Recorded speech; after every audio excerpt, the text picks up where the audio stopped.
Hello guys, welcome to the new video on diffusion. So we are discussing about diffusion. In part 1 we have discussed about gaseous diffusion and its cases. So in this video, that is diffusion part 2 by chemical engineer Sahil Yadav. So I hope you have subscribed to the channel. So learn with us at Chemical Engineer YouTube. So in this video I will be covering mainly molecular diffusion in liquid. Also I will be covering methods for calculating diffusivity. I will be also using the method of Stephen tube. I will discuss it in the video that what is Stephen tube. Also I will be discussing about time for diffusion of some component from certain space shapes like sphere or cylinder. So I will also be discussing about diffusion through variable area, in which I will be discussing diffusion through tapered tube. I will be discussing what is tapered tube later on. Then I will discuss three important cases of diffusion, that are Knudsen diffusion, surface diffusion and self diffusion. Okay, so let's start the video. So molecular diffusion in liquids. So as we have discussed in previous video, the Fick's law, that is this one. So Fick's law is valid for both gaseous diffusion as well as for liquid diffusion. So flux is given as Na equal to Na plus Nb. In the cases of gas we were using Ya, but in this case of liquid we will be using Xa in terms of mole fraction. And in place of concentration in liquid diffusion we are going to use rho by m average, that is density divided by molecular mass, is also known as average molar concentration of liquid. So in this case we will be using rho by m average. So this is a similar equation to what we have discussed in gaseous diffusion, that is Na equal to Na plus Nb, that is diffusion of A. Flux of A is equal to flux of A plus flux of B into this mole fraction, and this term is the diffusional term, molecular diffusional term.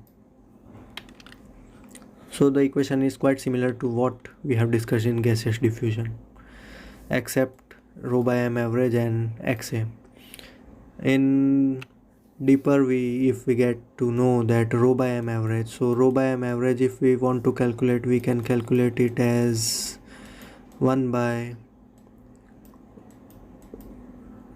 rho 1 by ma1. Oh, this is 1 by rho by ma plus rho 2 by m average m2. So this is how we can calculate it, but that is not too important. So for, as we have discussed in gaseous diffusion, there are two similar cases in liquid diffusion, that is diffusion of A through non-diffusing B. So here we have Na equal to not equal to 0, but Nb is 0.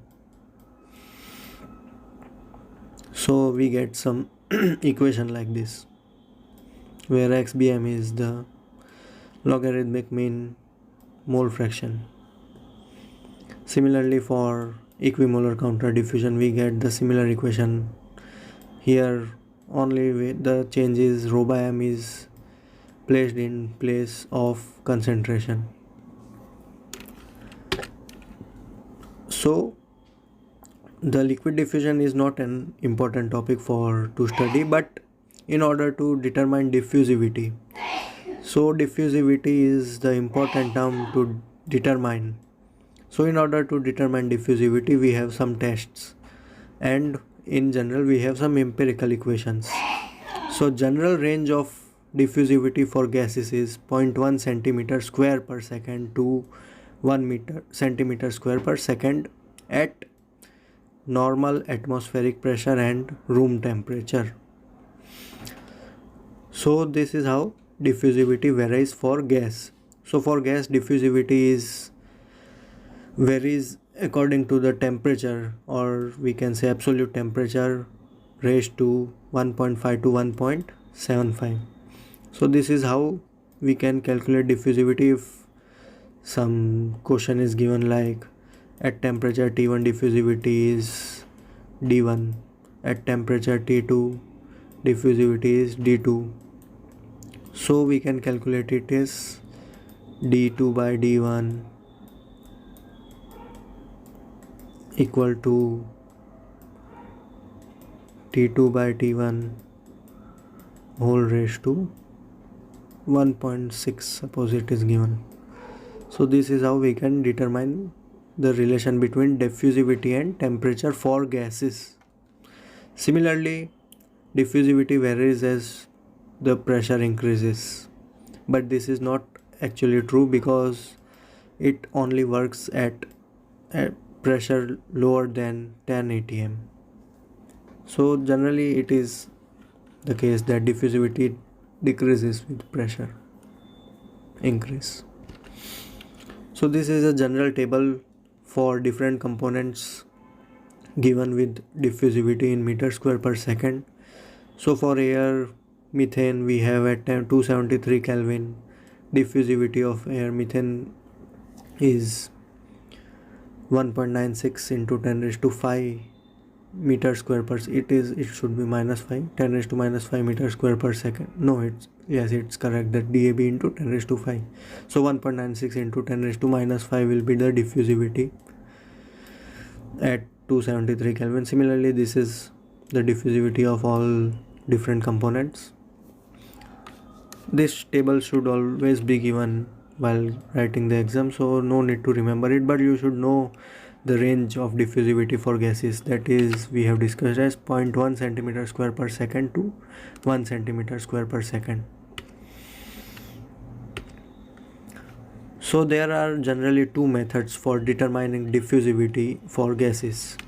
First is the twin bulb method. In this experiment we have two compartments or a bulb, that is bulb 1 or bulb 2, separated by a valve. So in bulb valve, before starting the experiment, we vacuum, we create a vacuum in both the bulbs and then fill pure A in bulb 1 and pure B in bulb 2. So at time t equal to 0, when the valve is closed, pressure of bulb 1 is equal to partial pressure of A, because only A is present, and partial pressure of B in bulb 1 is 0 because B is not present. Similarly for bulb 2, PA equal to 0 and total pressure is PB, that is partial pressure of B. Now suppose at time t equal to t dash, when we open the valve slowly, pressure of A in bulb 1 reduces equal to the amount of partial pressure of B increased in bulb 1. Hence we assume that these two bulbs, when the valve is opened, remains in pseudo steady state. So equal amount of pressure diffusing from bulb 1 to bulb 2 is equal to pressure diffusing from bulb 2 to bulb 1. So total pressure remains same.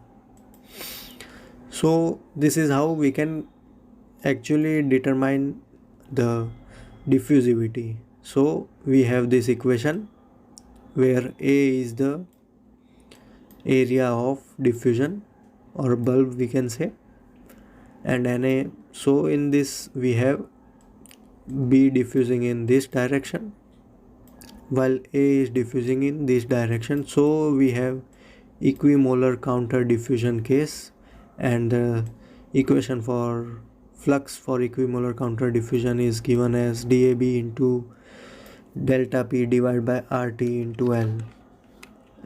So when we multiply it with area, we get flux into area, so that is the Na. So by rearranging this equation and integrating it, or V21, V1 and V2 are the volumes that are present. So by all these equations and this condition, we estimate the time. And oh no, we know the time, but from this equation we can correlate diffusivity in terms of partial pressure, then volume diffusing and time taken. So this is the equation by which we can determine diffusivity. So this is all about the twin bulbs method. Next is the Stephan tube method. So this is a typical diagram of Stephan tube. In Stephan tube, this is the passway of some gas, and we fill some liquid up to a certain level in this tube, Stephan tube. So what happen is, so suppose we fill here component A. Now gas B is passed from this side to this side. So we know that while mass transfer taking place, some amount of B will also get diffused in some amount of A will be diffused to gas stream passing through this channel. So diffusion occurs, and in output we get A plus B. So this is not for our concern. So let us suppose here the concentration is Pa1 and here the concentration of A component is Pa2. At time t equal to 0, we have Pa1 maximum, Pa2 equal to 0. But once we start passing gas through this stream, diffusion starts, and this is the case of A diffusing through non-diffusing B, because only diffusion of A takes place to B.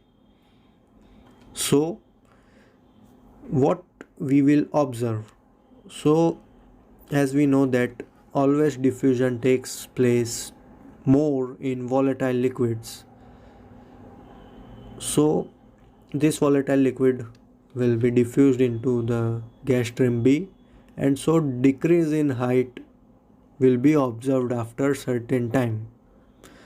So this is what is done in this experiment. The general equation is given as this.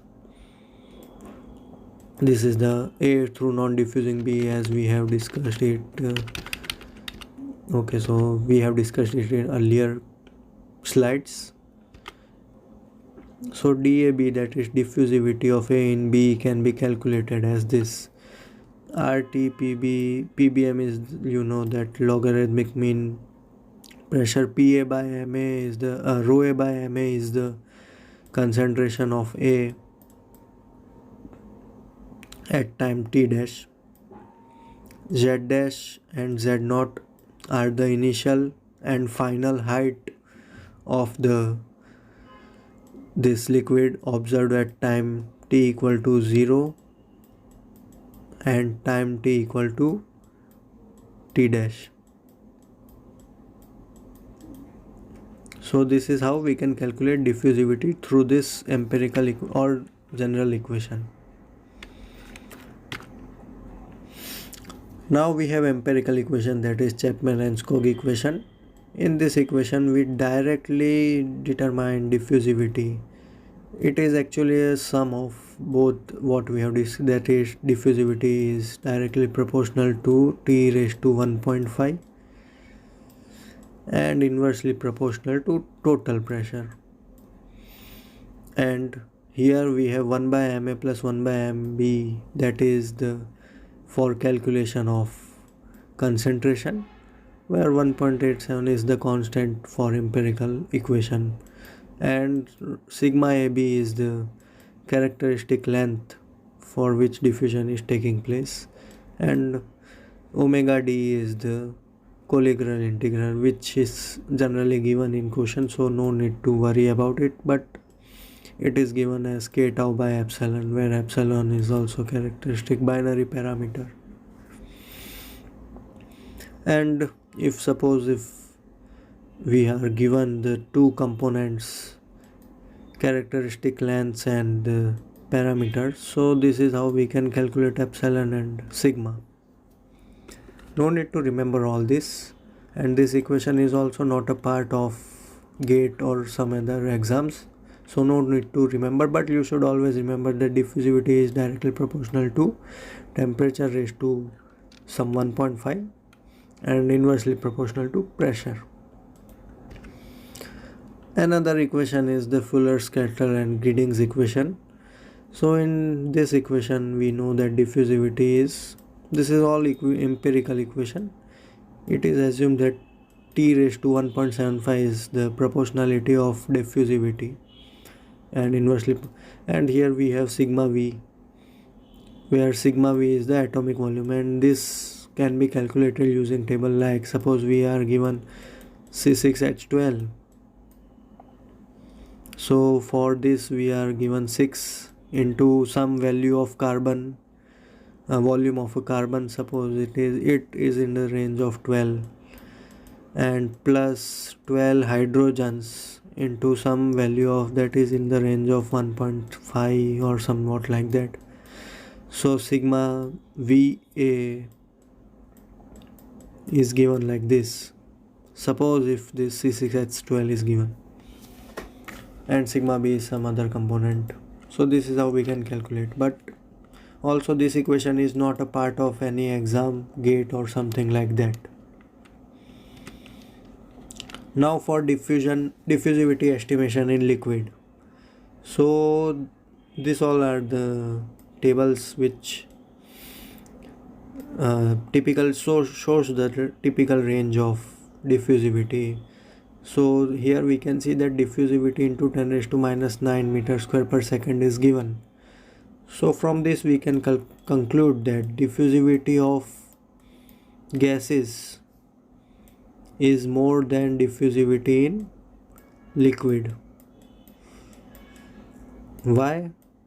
There is more diffusivity in gases more rather than liquid. So the explanation is simple. In gases, particles are present at some more distance, but in liquid there is much less space for traveling of particles. So suppose this is an ice cube, 3 cubes are there placed at 1 centimeter difference. Now if I pour water, what I will observe after some time, that is this ice cube will turn into water in suppose 10 seconds. Similar to this, if I place 3 ice cube nearer to each other, suppose say 0.1 centimeter, after 10 seconds all ice cube will not be dissolved or will not be converted to water. So it will take suppose 20 seconds. So it is clear that more the space between the particles, more will be the diffusion. Hence diffusivity of gas is more than diffusivity of liquid. And for GATE exam we should always remember that diffusivity in gas is equal to 10 to the power 5 times, means 1 lakh time more compared to diffusivity in liquid. So this is the equation you always should remember, that diffusivity in gas is 10 raised to 5 times more than 10 diffusivity in liquid. Now other topic, diffusion through variable area. So in this topic we are generally taking sphere geometry first. So suppose this is a spherical ball, or we can say suppose this is a water bubble, or suppose it is a water droplet. So we construct a imaginary closed boundary around it. So at distance r and this delta r, we do the mass balance. So this water droplet, when present, suppose here it is air flowing, so we are going to calculate the flux, or we can say diffusivity, through this water droplet present in air medium. So in order to calculate it, we will do material balance or flux balance, we can say. So for this region, the input, that is for this region, input is in radial direction, that is this one. Flux into area is always remaining constant. So rate of input of A to this shell is 4 pi into r square, because radius is this one, and Na is the flux at point r equal to r.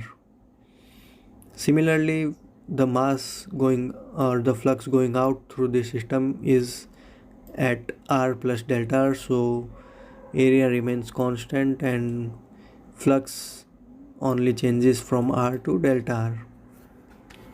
So in general, we have steady state mass balance, that is input minus output equal to accumulation.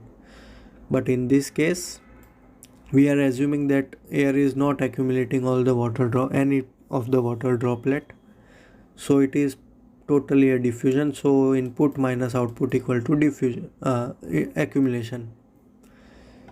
So by applying limits to this steady state equation, we finally get that area into flux, that is the rate of diffusion, remains constant through a spherical ball. So for any cases, if you are given a spherical surface, always remember that area into flux for this spherical diffusion, unless given that there is no accumulation, is always constant. Moreover, steady state diffusion is occurring through this area. Hence, area into flux is always constant for spherical shape. So this is how we can calculate the rate of diffusion. Because here NB is 0, the flow of air is 0, Na is calculated from Fick's law, integrating it equation from Rs to infinity, because we don't know the limit of radius, and Pa infinite to Pa surface, that is the partial pressure at the surface of droplet, and Pa infinite is the pressure at some infinite distance. So after this we get this equation, that is W equal to 4 pi dAB into P into Rs divided by RT into Ln, pressure difference at infinite divided by pressure difference at surface. So this is how we can calculate the change of rate of flux with respect to the area, or with respect to the change in radius of the spherical drop.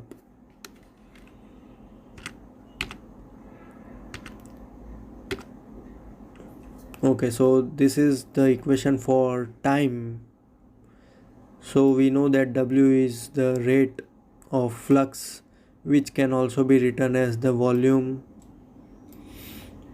into concentration divided by time. So we get this equation, and so by putting this term in the previous equation and integrating with respect to time, we get this equation. So this is all maths. I am not going to teach maths here, so I am just saying that integration can be done by any chemical engineer studying in second or third or fourth year. So this is how we can calculate time for total diffusion of the drop. So here, Rs naught is the, suppose initially is the radius is rs naught and final radius is rs. So time taken to diffuse this much amount of the quantity is given like from this equation. Now the second variable area is tapered tube. So tapered tube is something like this, in which area increases as the length increases. Hence, for diffusion of A in the direction of L, area for diffusion increases. So here we have two vessels, both at same temperature and pressure condition. Here the partial pressure is PA1 and here it is PA2 for component A. Now we have some Z direction in this direction and radius in this direction. Now for diffusion of A, now we will generally do this mass balance at both the section. Rate of input of A and rate of A output at Z plus delta Z we have considered will be given as same what we have discussed like in spherical shell. Now since there is no accumulation, we equate it to 0 at steady state. Now putting limits, and so we get area into flux. So for tapered tube the cross sectional area is pi r square and flux is Na, which is equal to rate of diffusion W. So this always remains constant for any of the diffusion through variable area cases.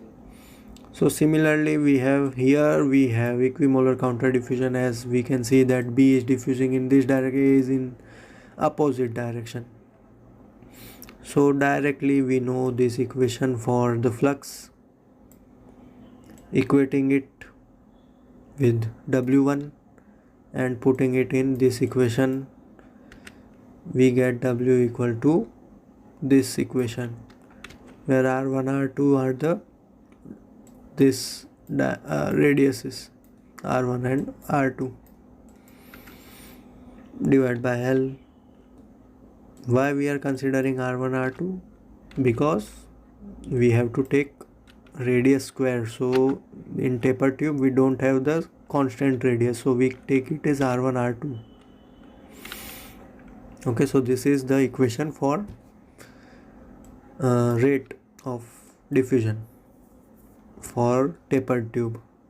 So our concern is to remember this equation directly, no matter what is given here or there.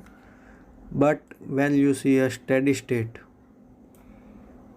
and no accumulation in question, directly use this equation. Also given that equimolar counter diffusion is taking place. Now the important cases for diffusion which are very helpful for catalysis is the Knudsen diffusion. So in Knudsen diffusion we consider a particle is moving with some velocity, a molecule is moving with some velocity. So diffusion takes place when this particle moving with velocity is attracted towards other particle, and mass transfer taking place at the surface when two particles collide. So this is what the principle behind Knudsen diffusion. So here we have radius of passage or capillary. Okay, so here suppose we are having some gaseous mixture in this volume.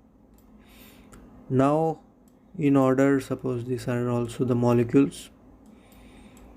Now in order to pass, suppose component A through this and taking it out from here, it will this molecule, suppose this is the smaller molecule, so it will move with velocity, some velocity, because of its thermal energy in this direction, may take this path, and then it comes out like this.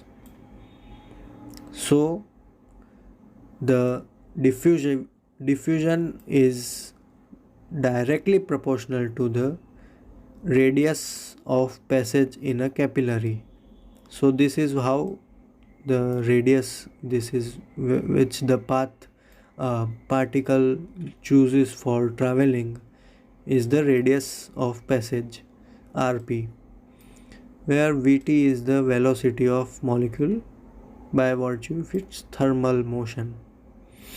T is temperature and m is molecular weight, and diffusivity for Newton diffusion can be estimated from this equation: 2 by 3 into Rp into Vt. So yeah, so this is how we can calculate it.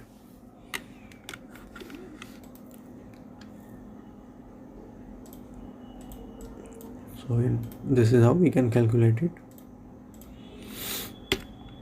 Yeah, so this is how, what I was discussing, the mean free path plays an important role in Newton diffusion for diffusion of A. And for Newton diffusion, we can calculate flux as Jk equal to minus dk dCA by dz. So the only change is in diffusivity. In place of dAb, we kept it as dk. Moreover, Newton diffusion is only valid for pore size below 50 nanometers. So always remember, when pore size of the particles given is less than 15 nanometers, only then use Newton diffusion. Next is surface diffusion. So this is the surface diffusion figure, in which it is a enzyme catalyst type reaction, in which a molecule which is to be adsorbed comes to an active site, does it mass transfer on this active site, then go to other active site, again mass transfer or diffusion, again to the next active site. So the whole surface is not going to take part in this surface diffusion, but only the active sites present on the surface are responsible for diffusion or mass transfer. So this is of course an important case for catalysis, because in catalysis we have two steps of diffusion that we will do in CRE, but it is also important, and diffusivity is in the range of 10 raised to minus 4 to 10 raised to minus 5 centimeter square per second. Next is self diffusion. So self diffusion, molecule that collide with each other, mass transfer takes place, and thus they pass their energy from one to other molecule, and this is known as self diffusion. Now application of diffusion. So the diffusion plays important role only in catalysis. No other use or application of diffusion has been found in my chemical engineering syllabus or in industries. So mostly in wherever catalysis reactions are going on, like packed bed, we have some catalyst on a bed, some gases are going to pass through it. At that time, diffusion plays an important role. Alright guys, so you are done with the part 1 of mass transfer, that is diffusion. So you will all be now knowing the concept of diffusion. So I will be posting next video on mass transfer coefficients in mass transfer subject. Okay, so thank you for watching the video. I hope you like the video. So subscribe to the channel. Okay.